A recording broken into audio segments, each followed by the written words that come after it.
ప్రతిభ Biotech సమర్పించు మట్టి మనిషి కార్యక్రమానికి తిరిగి స్వాగతం.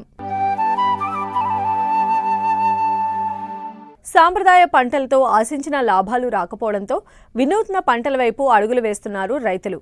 సత్యసాయి జిల్లా కొత్త చెరువు మండలానికి చెందిన ఓ రైతు 4 ఏళ్ల క్రితం ప్రారంభించిన డ్రాగన్ ఫ్రూట్ సాగుతో ప్రస్తుతం మంచి ఆదాయాన్ని అందుకుంటున్నారు. మరి డ్రాగన్ ఫ్రూట్ సాగులో ఆ రైతు అనుభవాలేంటో ఇప్పుడు చూద్దాం.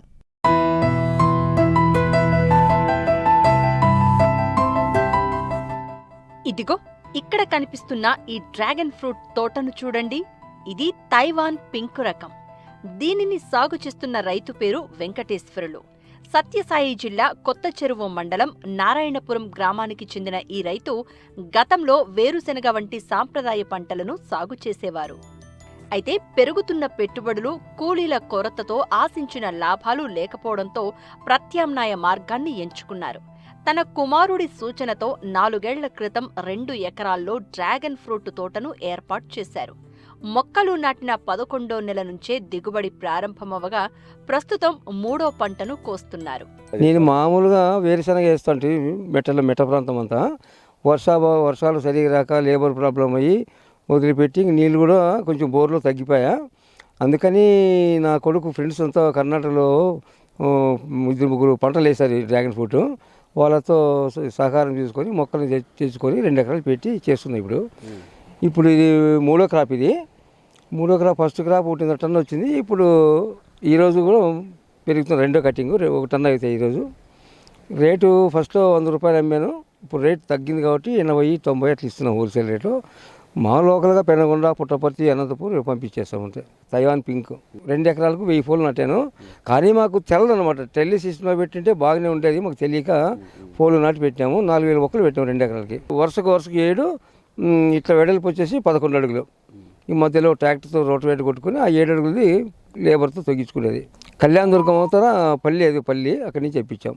ఫస్ట్ క్రాప్ 1/2 టన్ను అయింది. ఇప్పుడు 3వ సరం రన్నింగ్. ఇప్పుడు 1.5 టన్ను పీకినాయి ఈ రోజుకి. ఇంకో 6 టన్నులు రావచ్చు అని ఎక్స్పెక్ట్ చేస్తున్నాం. నాకు ఇప్పుడు 15 లక్షలు ఇన్వెస్ట్మెంట్ ఇప్పటికి. ఈ మొక్కలకు, ఎరువులకు, డ్రిప్పుకు, లేబర్కు మొత్తం కలిపి ఒక 15 లక్షలు అయింది. ఇంకా మామూలుగా ఫంగస్, చీమలు అనేది వస్తుంది పెద్దది. అదొకటి ఫంగస్కు, చీమలకు కలిపి కొట్టేస్తుంటాం. ప్రతి 20 రోజులకు ఒకసారి స్ప్రే చేస్తాం. ఇది 7 నెలలు క్రాప్ ఉంటుంది. 5 నెలలు గ్యాప్. 5 నెలలు కొమ్మలు డెవలప్ చేసుకుంటుంది. 7 నెలలు పంటనిస్తూ ఉంటుంది. ప్రతి 20 రోజులకు ఒకసారి కటింగ్ అవుతుంటాయి. ఏప్రిల్లో వర్షం బాగా పడితే మేకే స్టార్ట్ అవుతుంది. మే నుంచి డిసెంబర్ ఎండింగ్ వరకు కంటిన్యూగా ఉంటుంది. ఇంక ఇట్లా 7 కటింగ్లు పడుతుంది. డిసెంబర్ లోపల డిసెంబర్ వరకు 7 టన్నులు వస్తుంది. డ్రాగన్ ఫ్రూట్ సాగులో ప్రారంభ పెట్టుబడి ఎక్కువే అయినప్పటికీ ఒక్కసారి తోటను ఏర్పాటు చేస్తే సుమారు 30 సంవత్సరాల పాటు దిగుబడి పొందే అవకాశం ఉంది. సరైన యాజమాన్యంతో ఈ పంట రైతులకు దీర్ఘకాలిక ఆదాయ వనరుగా మారుతుందని విశ్వాసం వ్యక్తం చేస్తున్నారు. ప్రస్తుతం డ్రాగన్ ఫ్రూట్ను కిలో 80 నుంచి 90 రూపాయల వరకు స్థానిక వ్యాపారులకు హోల్సేల్గా విక్రయిస్తున్నారు. ఇతర పంటలతో పోలిస్తే మంచి ఆదాయం వస్తోందని రైతు చెబుతున్నారు. నేను ఒకసారి బెంగళూరులో మా ఫ్రెండ్ వాళ్ళ ఊరికి వెళ్ళినప్పుడు అక్కడ నాకు ఇట్లా వాళ్ళు పెట్టినారంటే మేము ఒకసారి అక్కడికి వెళ్ళి విజిట్ చేసి వాళ్ళు బాగా అప్పట్లోనే వాళ్ళు ఒక 3 ఎకరాలకు గాను 50 lakhs ఆదాయం తెచ్చుకున్నారు. అప్పుడు రేట్లు ఎక్కువ ఉన్నాయి. పర్ కేజీ వచ్చేసి 170, 180, 200 కూడా అమ్మిన రోజులు కూడా ఉన్నాయి. ఇప్పుడు కూడా పోతుంది. బట్ డిమాండ్ ఇప్పుడు ఎక్కువ ఉంది కాబట్టి సప్లై ఎక్కువ ఉంది. మన ఆంధ్రాలో తక్కువ ఉన్నా కానీ మహారాష్ట్ర నుంచి కూడా దిగుబడి చేసుకుంటున్నారు. మామూలుగా ఇక్కడ లోకల్లో ఉంటారు కదా మార్కెట్. సో దానివల్ల మనకు కొంచెం రేట్ అనేది తగ్గుతుంది. దిగుబడి బాగానే ఉంది. వాళ్ళ సరుకు రాకపోతే ఇక్కడికి మనకు ఆదాయం చాలా బాగుంటుంది. ఇది మేము పెట్టి దాదాపుగా 3 ఏళ్ళు అయింది. ఫస్ట్ ఇయర్ మాకు 1/2 టన్ను వచ్చి ఉంటుంది. సెకండ్ ఇయర్ మాకు ఓవరాల్గా 2 టన్స్ వచ్చాయండి. యాక్చువల్గా బయట మేము ఫ్రెండ్స్కి వాళ్ళకి ఇట్లా ఇచ్చుకుంటా ప్లస్ బయట అమ్మిండి అంతా కలుపుకుంటే 2 టన్స్ వచ్చినాయి. ఇప్పుడు మాకు సెకండ్ క్రాప్కే ఫస్ట్ క్రాప్కి 700 kgs ఇప్పుడు ఒక దాదాపు 1 టన్ను పైనే వస్తాయి. సో మేము ఇప్పుడు సెకండ్ క్రాప్కే మంచి 2 టన్స్ దాకా దిగుబడి ఎక్స్పెక్ట్ చేస్తున్నాము.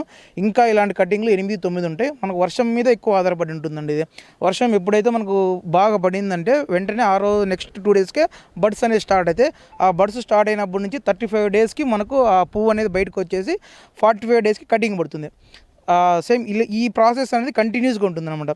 సో మేము దీన్ని ఆర్గానిక్ వేలోనే 80 to 90% ఆర్గానిక్ వేలో పోతున్నాము. ఎప్పుడన్నా ఒకసారి ఫంగిసైడ్ ఉన్నప్పుడు ఆర్గానిక్ వేతో మనకు అది ఇదవ్వదు కాబట్టి ఒక్కొక్కసారి ఫంగిసైడ్గా మేము ఇది చేసుకుంటామండి. సో దీనికి సంబంధించిన ఎరువులు మేమన్నీ కూడా మోస్ట్లీ ఇక్కడ పెనగొండలో దొరకని మాకు బాగేపల్లి బెంగళూరు నుంచి తెచ్చుకుంటాం. కొన్ని అనంతపూర్ ఫంగిసైడ్కి ఒక్కటే మేము కెమికల్గా వాడుతున్నాం, మిగతా అంతా ఆర్గానిక్ వేలోనే వెళ్తున్నామండి. ప్రతి 20 రోజులకి ఒకసారి 200 కేజీలు ఇక్కడ లోకల్ మార్కెట్లోనే తీసుకొని పోతానండి. అది ఫిక్స్డ్ రేట్గా వాళ్ళు 100, 120, 200, 110, 120, 130 వరకు తీసుకెళ్తున్నారు. ఇప్పుడు మార్కెట్ కొంచెం డౌన్ ఉంది కాబట్టి మనం హోల్సేల్గా అమ్ముతున్నాం కాబట్టి వాళ్ళు మన దగ్గరికే వచ్చేసి వాళ్ళే ప్యాకింగ్ మొత్తం వాళ్ళే చేసుకొని మార్కెట్ తీసుకెళ్తారు. 80, 90 అలా ఇచ్చేసిపోతారండి. కాయను బట్టి A1, A2, B, C అట్లా గ్రేడింగ్ ఉంటాయి. A1కి 90 ఇస్తారు, B గ్రేడ్కి ఒక రేటు, C గ్రేడ్కి ఒక రేటు, అట్లా గ్రేడింగ్ చేసుకుని అట్లా తీసుకెళ్తారు అన్నమాట మార్కెట్కి వాళ్ళు. 2 ఎకరాలు కలిపి మనకు దాదాపు ఇప్పటి వరకు అయితే 15 లక్షలు ఖర్చు అయిందండి. మాకు దీని నుంచి వచ్చింది 4 lakhs వరకు వచ్చి ఉంటుందండి ఇప్పటివరకు అయితే. మారుతున్న వ్యవసాయ పరిస్థితులకు అనుగుణంగా పంటల ఎంపికలో మార్పులు చేసుకుంటే తక్కువ శ్రమతో మెరుగైన ఆదాయం సాధించడం సాధ్యమే అని నిరూపిస్తున్నారు రైతు వెంకటేశ్వరులు.